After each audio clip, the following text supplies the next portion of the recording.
We're Robin and Steve. In the last episode, we set sail from Eden to cross the Bass Strait.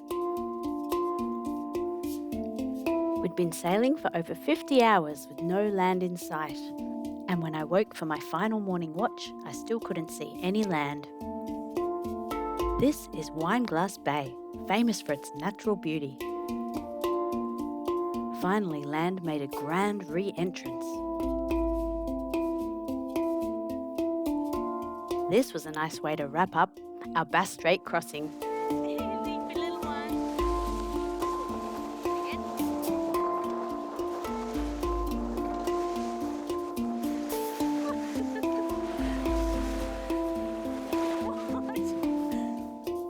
We like Tassie's welcome brigade so far. And then, just as we thought our dolphiny welcome couldn't get any cheesier, the fog lifted and we could see our anchorage, bathed in sunlight. So beautiful, we could barely keep our eyes open. We were excited to sleep. Since Eden, we'd gone 342 nautical miles. We were about to go to bed when we saw the tsunami warning. In Tonga, an underwater volcano had erupted, resulting in tsunami warnings all the way down the east coast of Australia. To cross the Bass Strait and then see this was a surprise, to put it mildly. We headed over to Brian's Beach and anchored in deep water before exploring.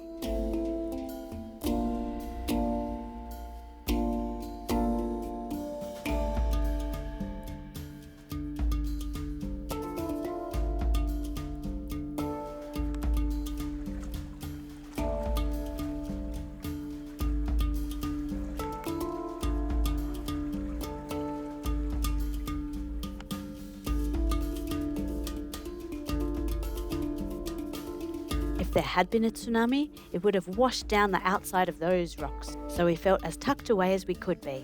By now, the tsunami warning was cancelled. Tongans didn't fare so well.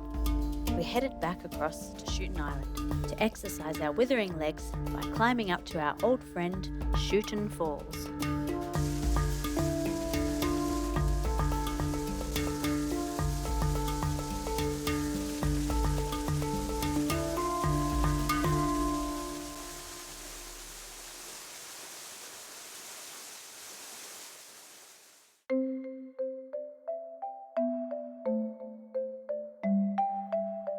Look at that amazing boat, seen here from the top of Schouten Falls. We explored a bit further upstream, tromping through some squishy grass, but ended up back at our favourite waterhole with its tannin-tinted waters and its fauna.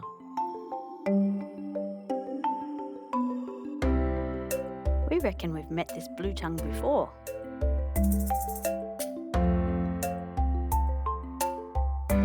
Time for some not quite whitewater kayaking.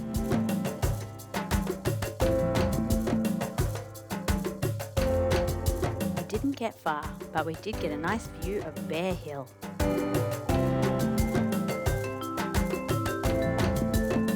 Back on the ship, a spot of mending. Here's Steve using the Speedy Stitch on his phone cover. Best phone cover ever. Farewell little bear of Bear Hill.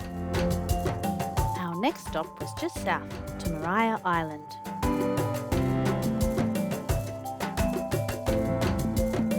Ho-hum, more dolphins. We're really back in Tassie now. The land of the friendliest dolphins. Maybe we're biased. Each day I try to get a bit of dancing done on deck. Here's my downhill kick routine. Look, it's not my best work, but it's worth a try. It was a bit bumpy, but some bumps were punctuated by leaping dolphins.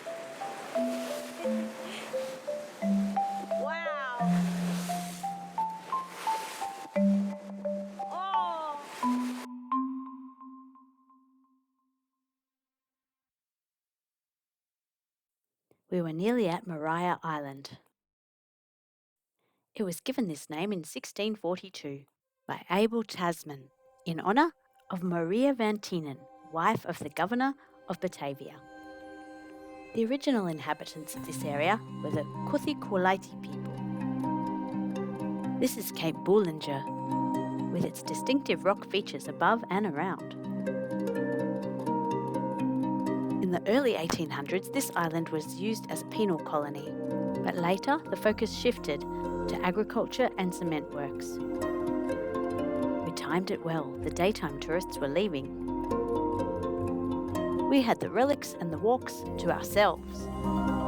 Hello, Cape Boulanger. We were off to fossil cliffs, formed nearly 300 million years ago. Lime-rich rocks here were mined for cement, but luckily now these fossils are protected, as is the surrounding ocean. Poor ocean and earth need all the help they can get. Good luck, kelp.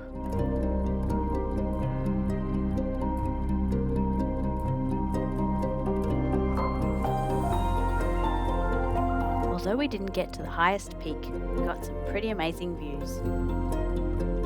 And now we hoped to find wombats. Success! One wombat. So that's Fluffy Buttington. Gorgeous from every angle.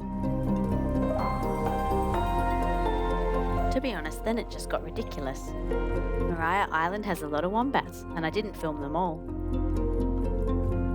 But sadly, we can't introduce you to all the wombats, just a sample. Another good angle.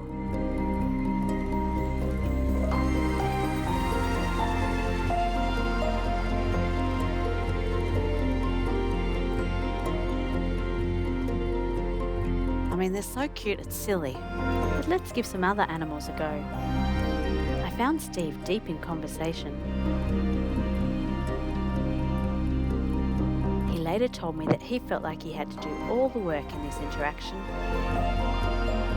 This is a Cape Barren goose, and we didn't see one on Cape Barren Island. Anyway, it was a fun time wandering around the relics and old kilns before heading back to our boat, just off Darlington. We still hadn't set foot on the mainland of Tasmania, Lutruwita, but we were loving the clear waters and seeing seals again. I promise, it's a seal, not a log. We got fleeting glimpses of penguins swimming. There was no wind, we had to motor. But this was a relatively short sail, motor, to Fortescue Bay. This whole patch of coastline is now famous due to the Three Capes walk, and we felt pretty lucky to be able to look up at the capes, knowing there were more to come.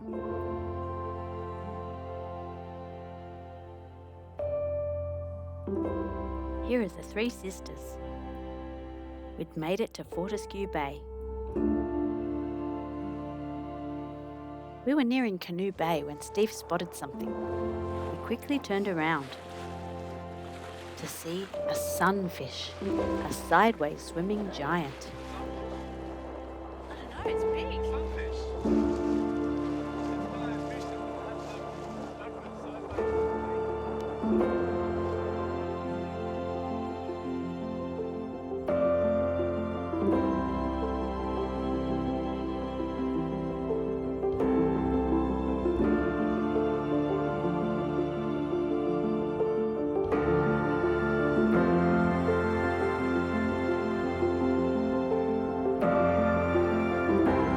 In 1955, an old barge was sunk here to create a breakwater. We had to dodge a few shallow bits to find the deep hole, but then tucked in behind the boat was nice and calm.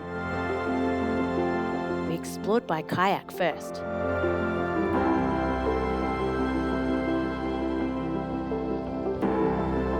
And then by foot.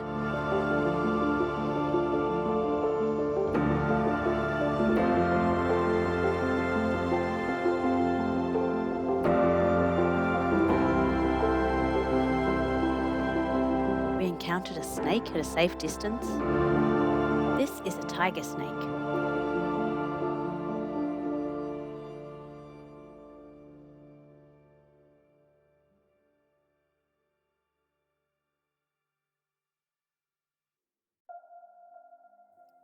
The watercolours were delicious, and there was still daylight enough for me to go snorkeling and for Steve to fly his drone.